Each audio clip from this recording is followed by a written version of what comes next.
Olá, eu sou a professora Mônica e na aula de ciências de hoje nós vamos falar sobre a continuação da nossa aula anterior, que é a separação de misturas homogêneas.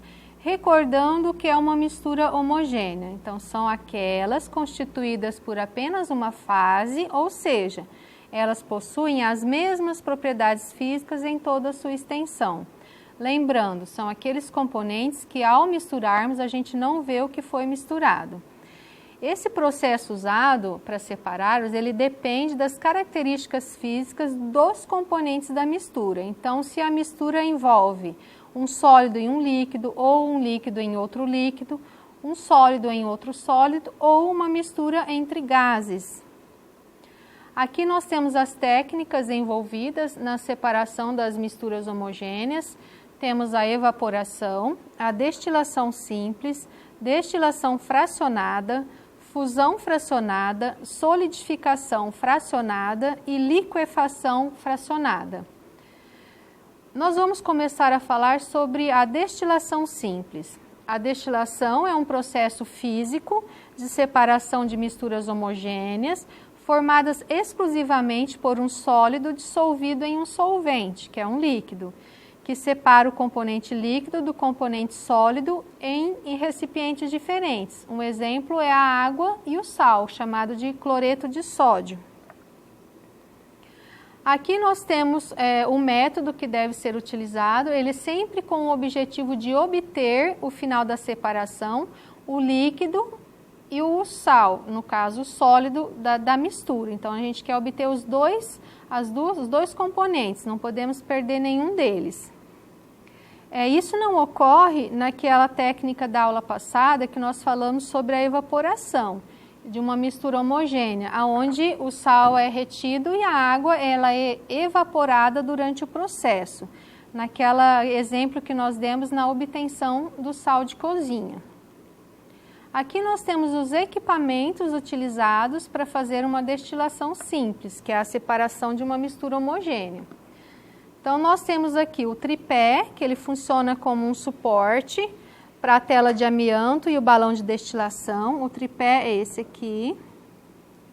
Nós temos o termômetro de temperatura e a rolha, que serve para impedir que o vapor escape do processo.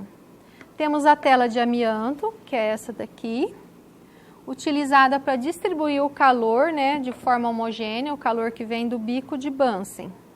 Já o bico de Bunsen é esse equipamento que utiliza o gás para produzir a chama, que aquece a mistura que está dentro do balão de destilação.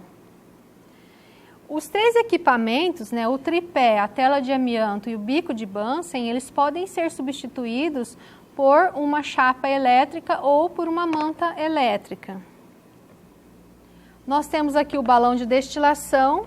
Esse aqui ele pode ser de fundo chato ou de fundo redondo, depende da finalidade. O condensador, que é um equipamento de vidro, esse é o condensador. Ele é um equipamento de vidro que tem a função de transformar o vapor em líquido.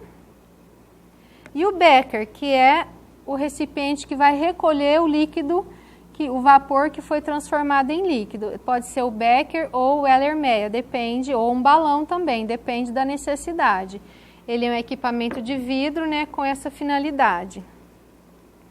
Aqui nós temos a aparelhagem montada, do sistema de destilação simples, e nós vamos falar dos processos utilizados, o que acontece no processo. Então, inicialmente, adiciona-se no balão de destilação a mistura a ser separada. Em seguida, o bico de Bunsen, ele se liga e aquece, ou a chapa elétrica, para aquecer a mistura.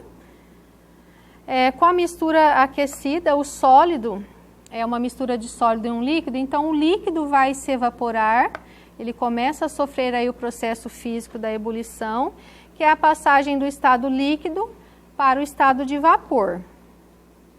Assim, o líquido sofre a ebulição e o seu vapor, obrigatoriamente, ele segue no sentido para cima, mas ele não consegue sair porque a rolha está tampando a saída, então ele é direcionado para o condensador. O condensador, Ele é um equipamento que existe uma entrada e uma saída de água. Então a água ela entra no condensador, mas ela não entra em contato com o vapor, ele fica num cano separado. Então essa água fica circulando no condensador e ela consegue fazer com que o vapor retorne ao estado líquido, que a gente chama de condensação. E aí o líquido, né, formado, ele vai sair do condensador e ele vai ser recolhido no recipiente que está aqui abaixo dele, esperando que o líquido caia. Então esse processo a gente consegue separar aí no caso, a nossa mistura de água e sal. O sal vai ficar retido aqui no balão e a água vai ficar nesse outro recipiente. Então nós não perdemos nenhuma das duas substâncias. As duas foram recolhidas no processo. Aqui nós temos um outro processo que é a destilação fracionada. Então o processo ele é usado entre líquidos miscíveis, ou seja, líquidos que se misturam. E nesse processo os líquidos eles são separados pela sua temperatura de ebulição. Nós temos aqui alguns exemplos, que é a acetona e a água. A obtenção de derivados do petróleo, como a gasolina, o querosene e o óleo diesel. A separação de componentes de um perfume, por exemplo, misturas de ésteres, acetonas, óleos essenciais. A separação de componentes de um detergente, como tensoativos, glicerina, conservantes. Ou seja, a gente consegue separar os componentes depois que a gente misturou eles. Então, eu consigo fazer o processo de reversão. Aqui nós temos os equipamentos envolvidos na destilação fracionada. Eles são muito semelhantes ao da destilação simples, com exceção da coluna de fracionamento, que ela só tem aqui na destilação fracionada. Então, essa coluna é um tubo de vidro recheado de bolinhas de vidro ou de porcelana, que tem a função de separar as substâncias pelo seu ponto de ebulição. E depois a gente tem os mesmos equipamentos, o condensador, que vai fazer a separação do vapor em líquido novamente, o balão de fundo redondo, que abriga a mistura, o termômetro para controlar a temperatura de ebulição, e o recipiente que vai recolher o líquido condensado, pode ser um Ellermeia ou um balão de vidro. Aqui no caso, nós estamos usando o balão de vidro porque nós estamos separando, né, um elemento volátil, né, que se ele tiver com o recipiente aberto, ele vai evaporar rapidamente e vai ser perdido. Nós temos a manta térmica, que é usada para aquecer a mistura, que substitui a chama. E o suporte universal, que é onde todo o equipamento fica preso para a gente ter o sistema montado. Nós vamos fazer aqui uma destilação da água e da acetona. Essa mistura, ela vai ser adicionada aí no balão de destilação. Aí ela vai ser aquecida, né, pela manta térmica.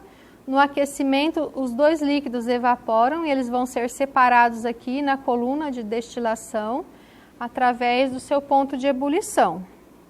O primeiro líquido que sair vai ser o líquido que tem o ponto de ebulição menor, que no caso é a acetona, que ela tem o ponto de ebulição de 56 graus Celsius, então ele vai ser o primeiro líquido que vai ser recolhido ali no balão. Como é uma substância volátil, o balão está fechado.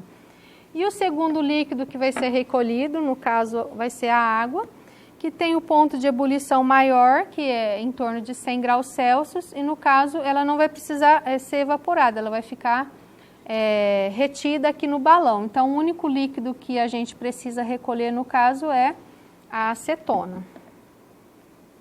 Aqui nós temos um outro exemplo de misturas homogêneas, separação delas. Nós temos que separar sólidos que estão misturados.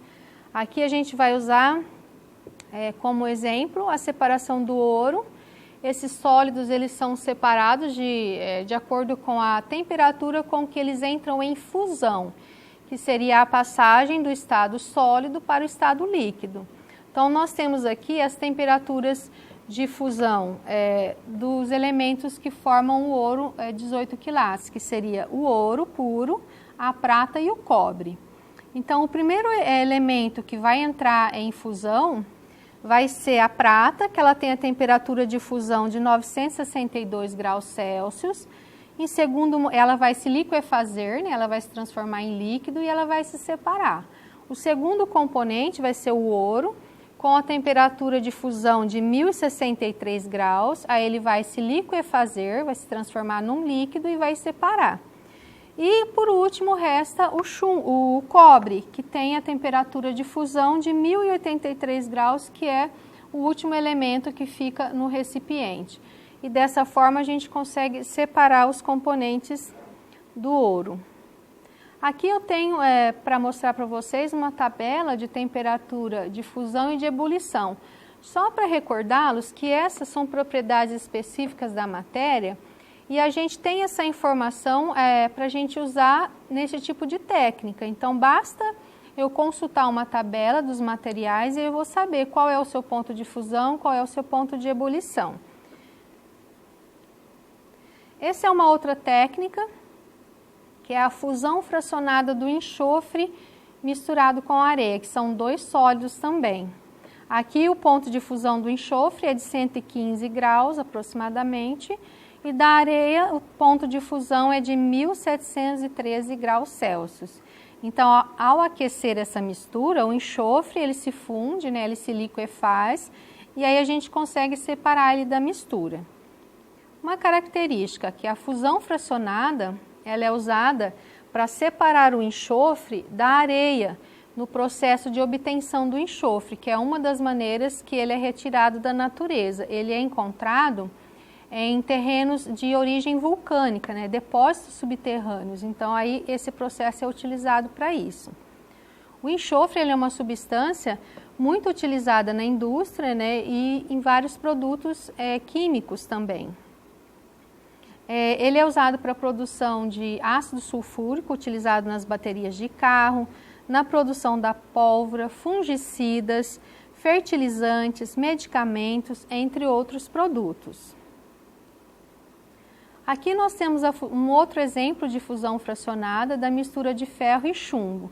Então, o chumbo ele tem o ponto de fusão de 327 graus e o ferro tem o ponto de fusão de 1536 graus. Então, ao aquecermos essa mistura, nós vamos conseguir separar os dois sólidos. O primeiro a se liquefazer vai ser aqui o chumbo, né? Ele vai se separar do ferro através do seu ponto de fusão.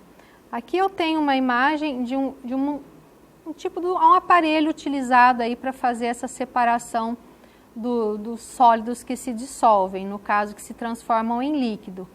Então essa mistura ela é aquecida e o elemento que tiver o ponto de fusão mais baixo é o que vai se liquefazer primeiro, é o que vai se transformar em líquido primeiro e vai sair ali no recipiente.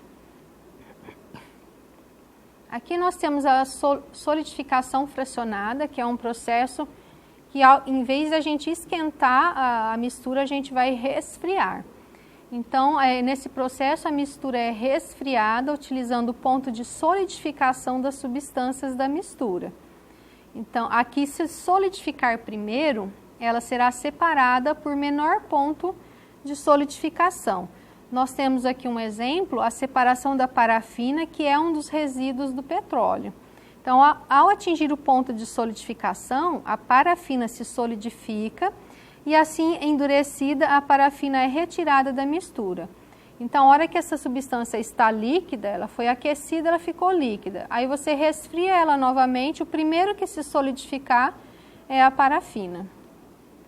Nós temos aqui uma separação de misturas homogêneas entre um gás e um outro gás. Esse método ele é utilizado exclusivamente para misturas entre gases, né, substâncias em estados gasosos.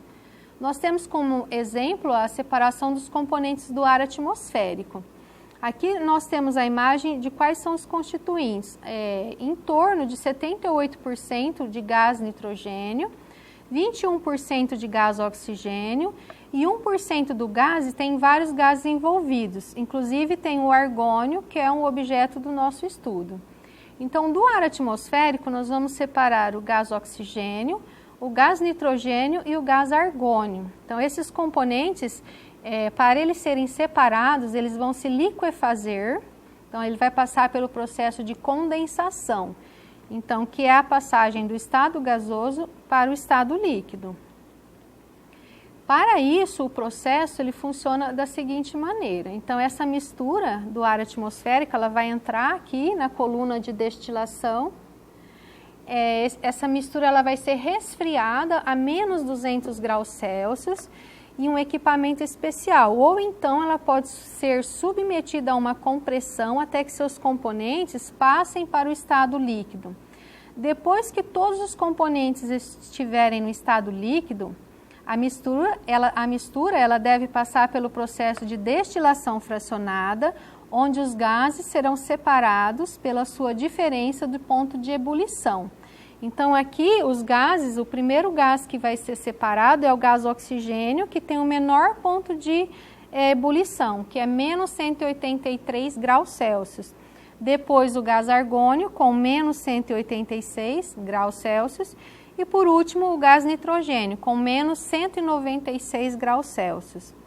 Aqui nós temos as duas técnicas envolvidas aí na liquefação fracionada. Ela recebe esse nome exatamente porque para finalizar o processo, depois que o gás ele se liquefaz, né, ele passa para o estado líquido, ele vira uma mistura homogênea de líquidos. Então ele precisa passar para o próximo processo, que é a destilação fracionada. Aqui, nesse processo de destilação, é que ele vai ser separado aí pelos seus pontos de ebulição. Por isso, o nome recebe liquefação fracionada. Pessoal, nós vamos ficando por aqui na nossa aula de hoje. Nós falamos sobre praticamente quase todos os processos de separação de misturas, tanto heterogêneas como homogêneas. Então, agora eu desejo a vocês bons estudos, tem bastante conteúdo aí para vocês estudarem e nós nos vemos na nossa próxima aula.